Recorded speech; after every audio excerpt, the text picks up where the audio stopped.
First, there was Ben Franklin and his kite. That was the beginning of our story with electricity. Then people fiddled about with it for a century before they started even thinking about wiring it to our homes. Then the question was, do we use alternating current, known as AC, or direct current, known as DC power? It sounds academic now, but it became a savage debate involving Edison, Westinghouse, and Tesla. In the end, alternating current won the debate, which was fine. After all, AC is good at carrying power over vast distances to run AC systems, like old-fashioned refrigerators or an old radio set. So things hummed along for another 100 years, right up until today. So you ask, now what's the problem? Well, like a lot of things that are 100 years old, the entire system has become terribly inefficient. These inefficiencies started to creep in around 50 years ago, when semiconductors were showing up in things. And while many electrically powered devices can use either DC or AC, semiconductors require DC power. What are semiconductors in? A lot of stuff. A whole lot of stuff. So, before these devices can use the AC power, they have to convert it to DC. And in that conversion, you actually lose power. A nice big chunk of it. Feel the heat from the back of your television or the brick on your computer? That's energy being wasted. Semiconductors are only one part of the problem.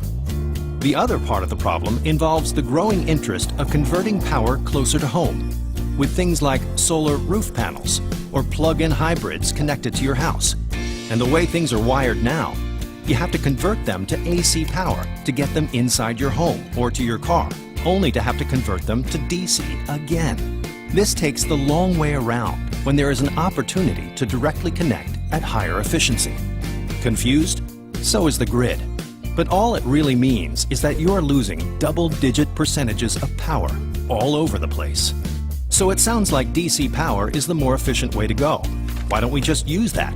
Well, it's definitely a point worth exploring. If we were to optimize our systems to use DC power in a smarter way, created at our building sites throughout the country, we could dramatically increase our energy efficiency. We could not only create our own energy, but also do more with it. It would change the future of energy. The good news is we can, and can start right now.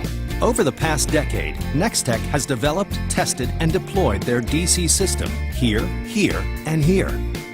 This has resulted in energy savings of 10 to 42% versus conventional practice. If we were to deploy this same method of energy creation and consumption across the entire United States, the saving would be enough to power the state of California for a year. If this shift to smaller DC power systems, known as microgrids, starts to happen, it will have a dramatic effect on energy conservation today and in the way we create and consume energy over the next 100 years. And when you think about it this way, it seems less like a drastic change and more simply like the logical next step in the evolution of electrical power.